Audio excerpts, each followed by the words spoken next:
Então vamos dar uma olhadinha. Quais são as principais causas, quais são os principais fatores do aparecimento desses regimes totalitários de direita? Veja bem, nós temos duas grandes crises nesse período entre guerras. A crise dos anos 20, representada aí pelo pós-Primeira Guerra Mundial, que vai pegar muitos países de surpresa, não apenas os derrotados, mas até mesmo os vitoriosos. Esse é o caso típico, por exemplo, da Itália, um país que saiu vitorioso da Primeira Guerra Mundial, mas não obteve compensações financeiras, nem compensações territoriais que justificassem os gastos, que sanassem as deficiências e satisfizessem os objetivos da Itália durante esta Primeira Guerra Mundial. Esta enorme crise que toma a Itália logo aí no pós-Primeira Guerra Mundial gera a ascensão do Mussolini e a apresentação do primeiro regime fascista europeu. A palavra fascista, a partir daí, passa a ser um termo genérico, utilizado para todo e qualquer governo totalitário de direita do momento do entre guerras. Por isso, se no exame vestibular você encontrar, por exemplo, uma questão que fale a respeito da ascensão do fascismo na Alemanha, não pense que o examinador se enganou, não, tá? A palavra fascista pode ser utilizada, por exemplo, para o regime salazarista, para o regime franquista, para o regime hitlerista. Mas o inverso você não pode fazer, tá? Por exemplo, falar do nazismo italiano não tem absolutamente nada a ver, porque o nazismo é um tipo de governo totalitário da Alemanha, é um fascismo alemão. Apenas a palavra fascista é que passa a ser aí esse termo genérico para todo e qualquer governo totalitário de direita deste momento entre guerras. E é o primeiro que a Europa vai conhecer, o primeiro que se implanta dentro da Europa em função da crise dos anos 20. O outro fascismo é exatamente aquele que vai se destacar aí nos anos 30, após a Grande Depressão. A crise de 29 vai dar chance para que Hitler ascenda na Alemanha. Veja bem, por que a Alemanha não consegue colocar Hitler no poder logo após aí a Primeira Grande Guerra Mundial? O Hitler bem que tentou. Ele vai fazer aquilo que o Bergman chamou até mesmo de o ovo da serpente. É o chamado Putsch de Munique.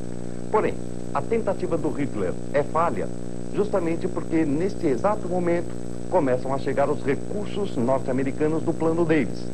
Então a economia alemã recomeça a funcionar. Se a economia recomeça a funcionar, a crise fica meio esquecida.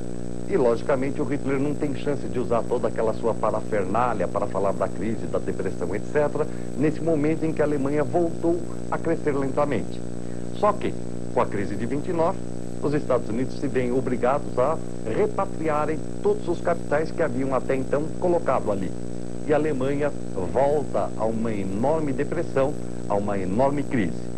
E é exatamente nesse momento que o Hitler se aproveita para poder então levar o Partido Nacional Socialista dos Trabalhadores Alemães, cuja abreviatura todos nós conhecemos, Partido Nazista, ao poder. Aí nós temos então a Grande Depressão favorecendo a ascensão do regime fascista dentro da Alemanha. Além disso, como é que nós explicamos socialmente a ascensão desses governos totalitários de direita? Aí a explicação fica por conta daquela velha história do capitalismo versus socialismo. Significa que a burguesia europeia está pagando qualquer preço, está pagando qualquer custo para evitar a ascensão do socialismo. Tem lógica no chamado período entre guerras. Por quê? Porque no período entre guerras você tem aí a tentativa de montagem do socialismo na União Soviética. O socialismo, que até então era apenas uma teoria, era apenas aí uma suposição, passou a ser uma tentativa prática. E essa tentativa prática poderia se alastrar naquele ambiente de crise para outros países da Europa. Assim sendo, essa burguesia paga qualquer preço, seja ele um preço irracional, seja ele baseado na utilização da violência, como é o caso dos camisas negras, dos camisas pardas, como é o caso aí no Brasil, por exemplo, do movimento integralista dos camisas verdes, etc., para evitar a ascensão do socialismo, para evitar a tentativa de implantação do socialismo nos seus países. Aquela velha frase, é preferível perder a liberdade do que a propriedade. E essa irracionalidade, essa violência, essa força bruta, essa utilização da força para impor-se, é uma das características básicas desses regimes fascistas da Europa. Quais seriam, tipicamente, os argumentos e os processos utilizados por eles? Quais seriam as características desses partidos nazistas? Aliás, desses partidos fascistas, pessoal? As características virão a ser exatamente as seguintes. Nós temos aí, em primeiro lugar, um nacionalismo exaltado.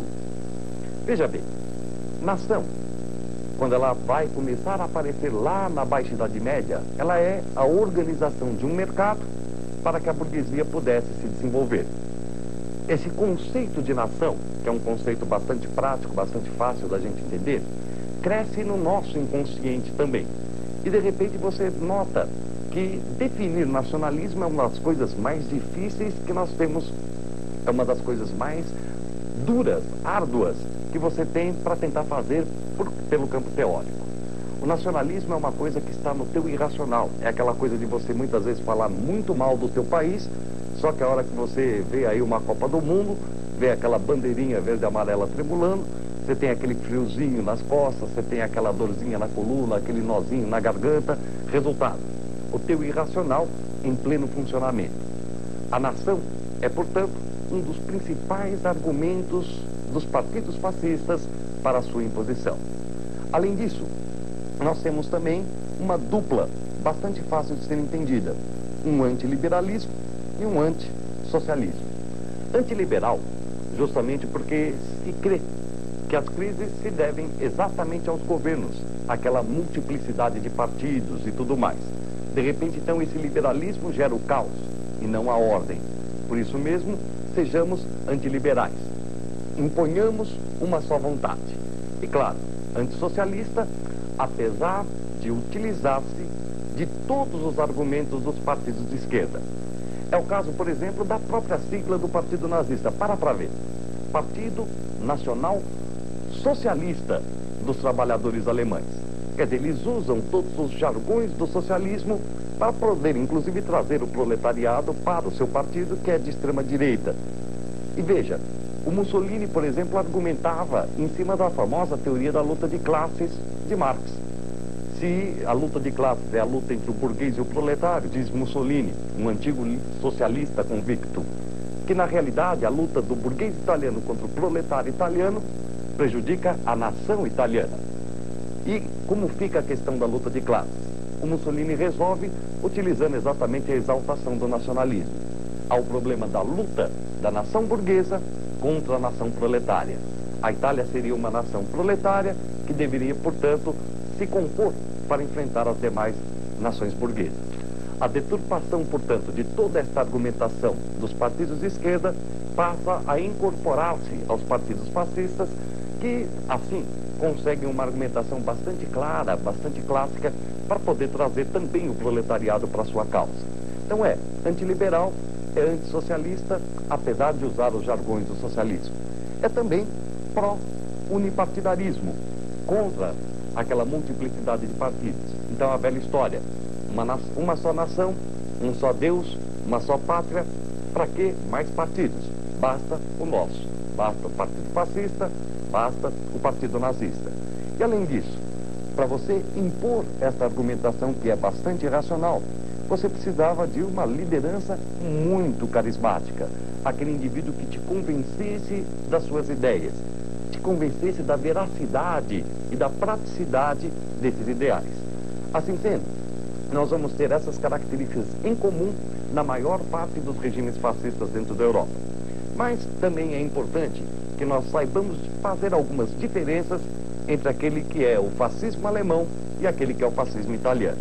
Por exemplo, na Itália, você vai ter o nascimento do chamado Estado corporativo, que é típico do fascismo italiano. Significa o fim dos sindicatos de classe, portanto, o fim do sindicato proletário, do sindicato burguês, das organizações representativas de classe. Burguês e proletário são somados dentro de uma corporação que tem por finalidade o país, tem por finalidade, portanto, a riqueza nacional. É uma tentativa de simplesmente amortizar, de paliatizar a luta de classes. Típico do fascismo italiano esse Estado corporativo. Na Alemanha, Você vai, por exemplo, canalizar a violência pública através do velho caminho que nós tão bem conhecemos, em função aí do drama que assistimos durante toda a Segunda Guerra Mundial.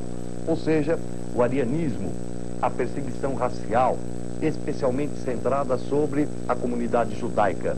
De repente, então, atirar-se à violência, essa violência da população, aquela agressividade da população contra os judeus, é uma forma de canalizar, é uma forma de conduzir aquela juventude perdida nesse processo de crise. O fascismo é, pois, uma resposta do capitalismo a esse conjunto de problemas pelo qual o mundo passa no período entre guerras. Foi apoiado muitas vezes por outros regimes e muitos fizeram vistas cegas a esses fascismos que ascendem dentro da Europa. Poucos sabiam, no entanto, que a afogá-la nós vamos perceber que era tarde demais. Mas isso já é assunto para a nossa